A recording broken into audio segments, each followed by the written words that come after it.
പ്രാദേശികമായി ഇടപ്പള്ളി ചർച്ച് എന്നറിയപ്പെടുന്ന saint George zero Malabar Forane പള്ളി ഇന്ത്യയിലെ ഒരു കത്തോലിക്ക തീർത്ഥാടന കേന്ദ്രമാണ്. സെന്റ് ജോർജിന് സമർപ്പിച്ചിരിക്കുന്ന ഏഷ്യയിലെ ഏറ്റവും വലിയ ദേവാലയമായി ഇടപ്പള്ളി പള്ളി കണക്കാക്കപ്പെടുന്നു. കൂടാതെ 5 ദശലക്ഷം വിശ്വാസികൾ ദേവാലയം സന്ദർശിക്കാനെത്തും.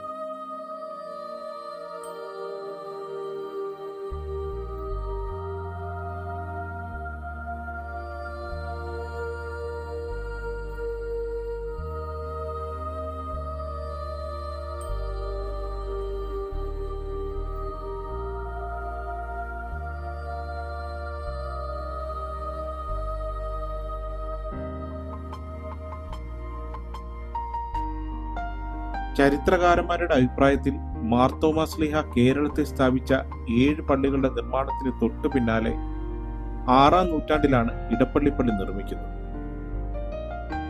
ഒരു പട്ടാളക്കാരനായിരുന്ന സെന്റ് ജോർജിന്റെ രക്തസാക്ഷിത്വത്തിന് ഏകദേശം 300 വർഷങ്ങൾക്ക് ശേഷമാണ് ഈ പള്ളി നിർമ്മിക്കപ്പെട്ടത്.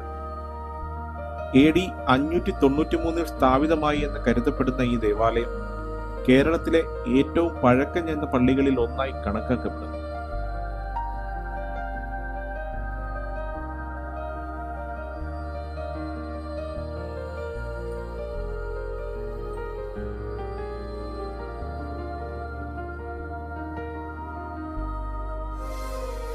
തുടക്കത്തിൽ കന്യകാമറിയത്തിന് സമർപ്പിച്ചിരുന്ന ഈ ദേവാലയം പിന്നീട് സെന്റ് ജോർജിന്റെ പേരിൽ അറിയപ്പെട്ടു തുടങ്ങി.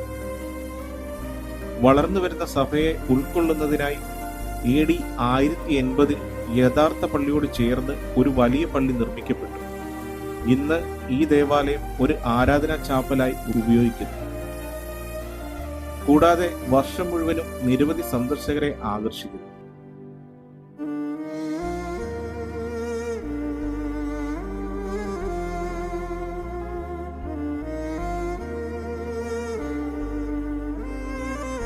ജോൺ പോൾ രണ്ടാമൻ മാർപ്പാപ്പ അനുഗ്രഹിച്ച പുതിയ പള്ളിയുടെ ശിലാസ്ഥാപനം 2001 ജനുവരി 1 നടത്തുകയും 2015 പള്ളിയുടെ നിർമ്മാണം പൂർത്തിയാകുകയും ചെയ്തു.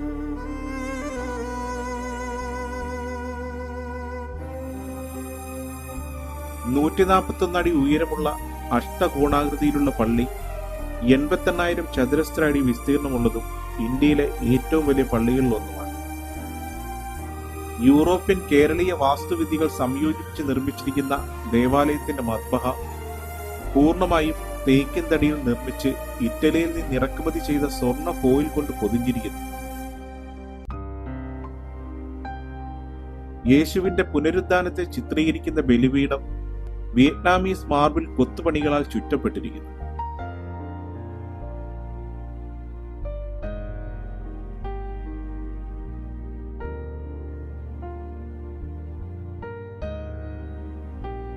$19,500 ചതുരശ്ര അടി വിസ്തീർണമുള്ള പ്രധാന ചാപ്പലിന് 5000 പേരെ ഉൾക്കൊള്ളാൻ കഴിയും.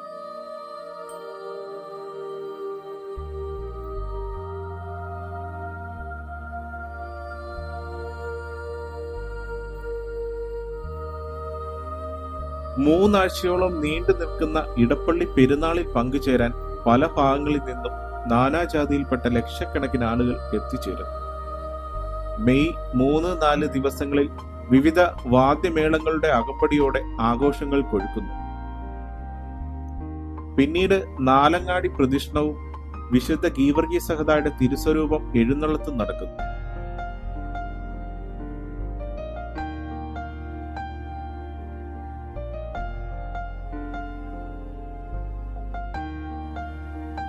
ഇടപ്പള്ളി പള്ളിയിലെ പ്രധാനമായ അനുഷ്ഠാനങ്ങളിൽ ഒന്നാണ് കോഴി നേർച്ച. വിശ്വാസികൾ വളർത്തുകോഴികളെ നേർച്ചയായി സമർപ്പിക്കുകയും പിന്നീട് ലേലം വിളിച്ചു കിട്ടുന്ന കോഴിയെ പാകം ചെയ്ത് കഴിക്കുന്നു.